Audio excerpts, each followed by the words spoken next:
Pengertian sains. Kata sains berasal dari kata bahasa Latin scientia yang berarti pengetahuan atau mengetahui. Dari kata ini terbentuk kata scientia Inggris. Sains pengertian sebenarnya adalah ilmu pengetahuan yang mempelajari berbagai fenomena alam sehingga rahasia yang dikandungnya dapat diungkap dan dipahami. Dalam sudut pandang filsafat ilmu, pengetahuan dan ilmu sangat berbeda maknanya. Ilmu adalah pengetahuan yang sudah diklasifikasikan, disistematisasi, dan diinterpretasikan. Jika ilmu pengetahuan sains adalah himpunan pengetahuan manusia yang dikumpulkan melalui proses pengkajian dan dapat dinalar atau diterima oleh akal. Dalam KBBI, Kamus Besar Bahasa Indonesia, dijelaskan sains adalah pengetahuan sistematis yang diperoleh dari suatu observasi, penelitian, dan uji coba yang mengarah pada penentuan sifat dasar atau prinsip sesuatu yang sedang diselidiki, dipelajari, dan sebagainya. Sains adalah pengetahuan mengenai fenomena-fenomena spasi-temporal atau alam semesta pada umumnya, seperti kimia, fisika, dan astronomi. Sains merupakan salah satu bentuk pengetahuan manusia yang gigih mencari makna. Ilmu sains merupakan pengetahuan yang bertujuan untuk mencapai kebenaran ilmiah tentang objek tertentu, yang diperoleh melalui pendekatan, metode, dan sistem tersebut.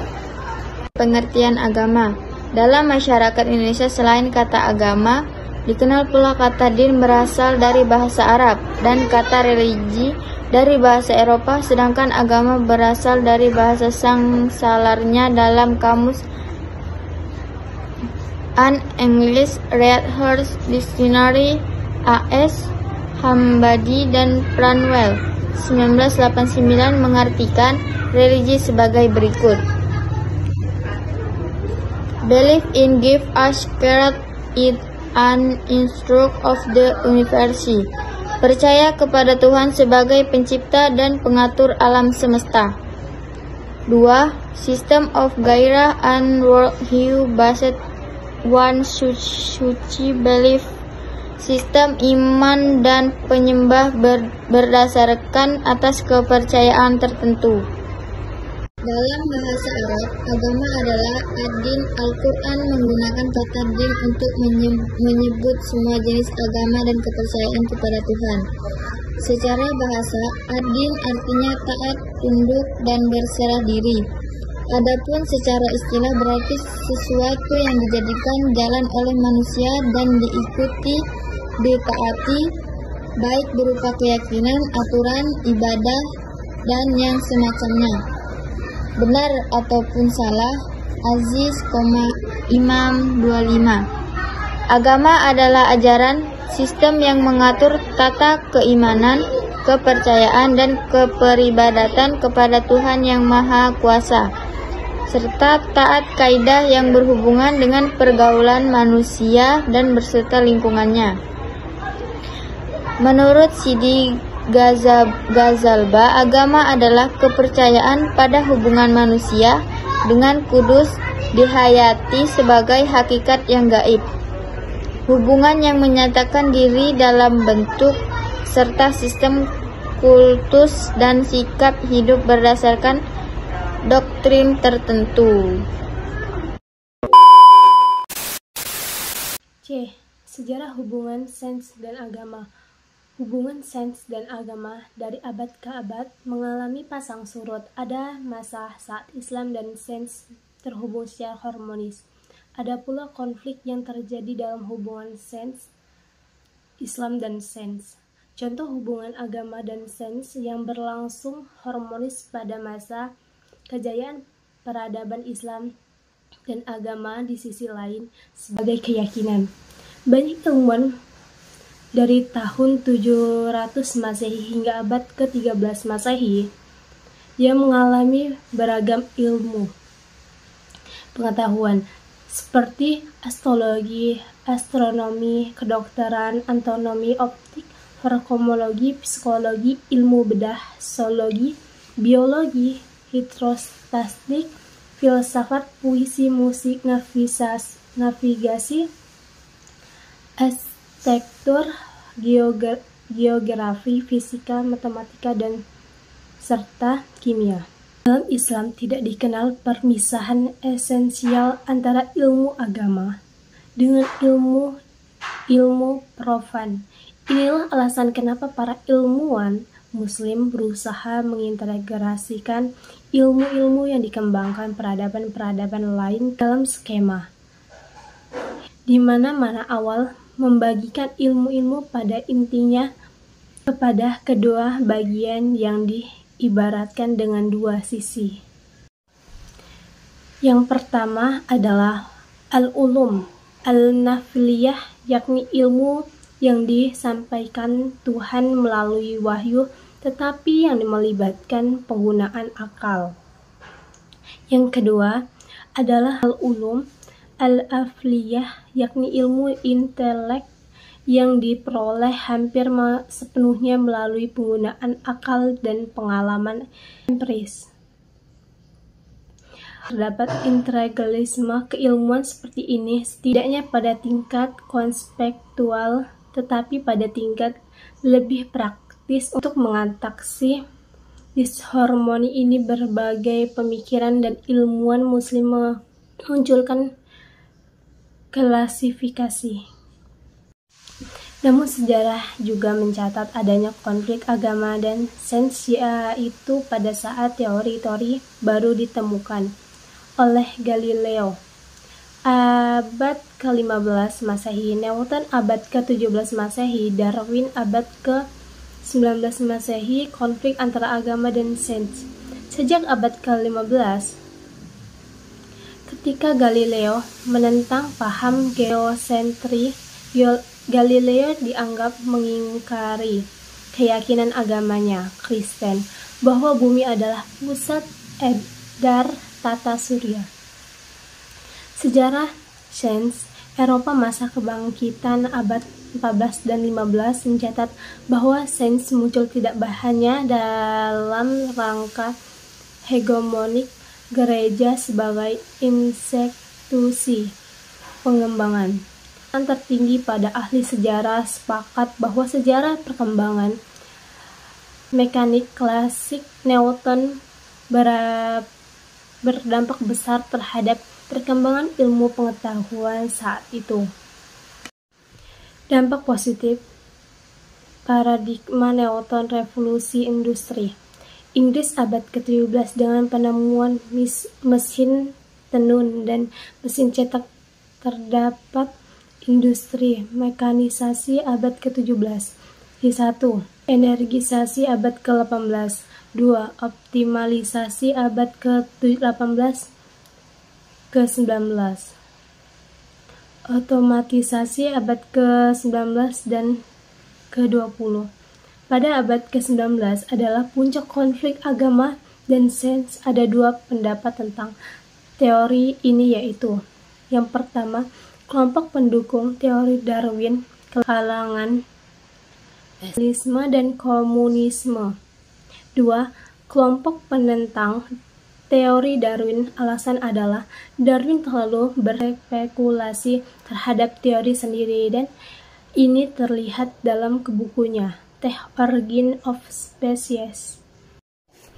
D. Permasalahan dalam wilayah sains dan agama. 1. Permasalahan sains.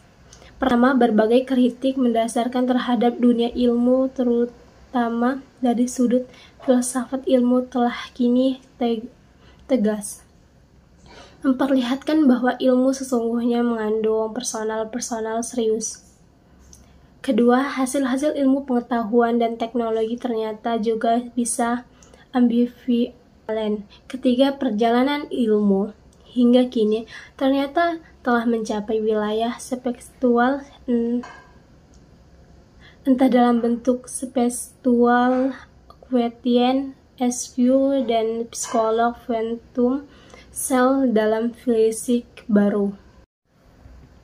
Keempat, dominasi ilmu pengetahuan telah mengakibatkan kecenderungan dominannya pola pikir instrumental pragmatis dalam kenyataan sehari-hari. Persekolahan sekarang lebih memikirkan lembaga pelatihan pertukangan ketimbang lembaga pendidikan manusiawi. 2. Permasalahan dalam agama, sains lain kehidupan.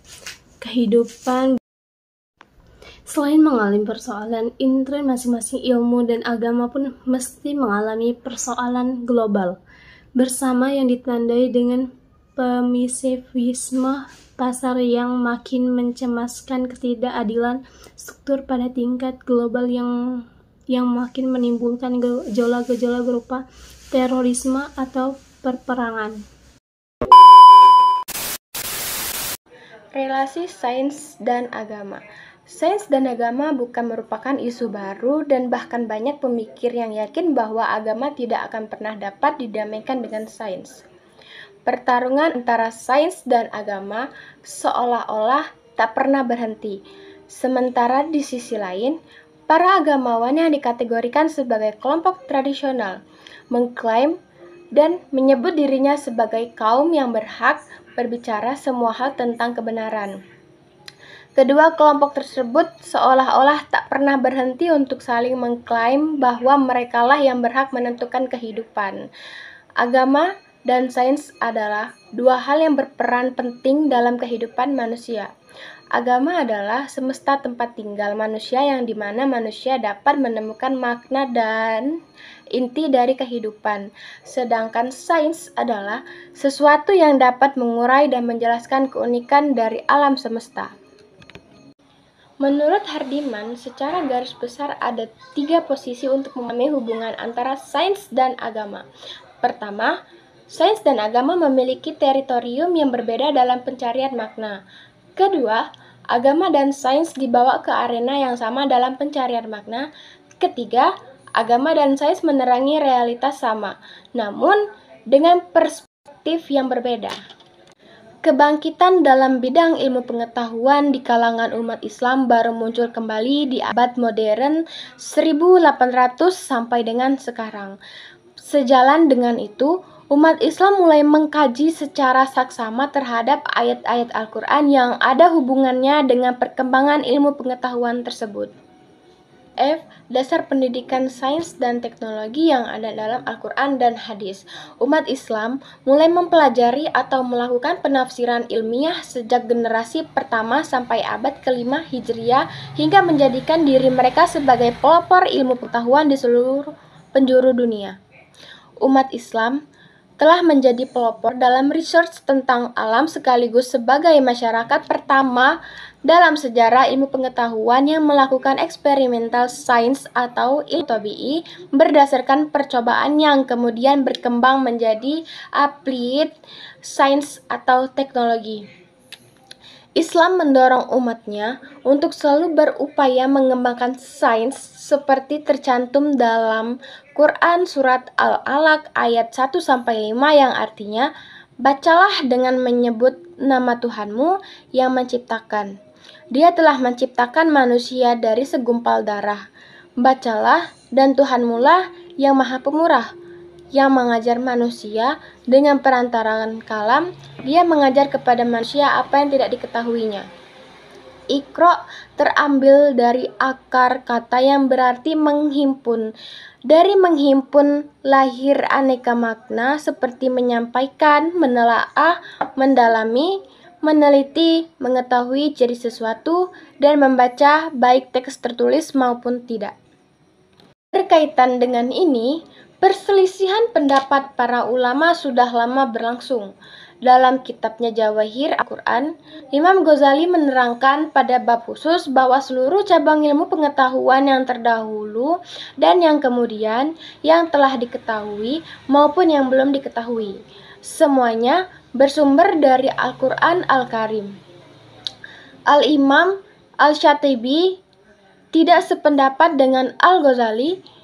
Dalam kitabnya Al-Muwafaqat, ia antara lain berpendapat bahwa Para sahabat tentu lebih mengetahui Al-Quran dan apa-apa yang tercantum di dalamnya.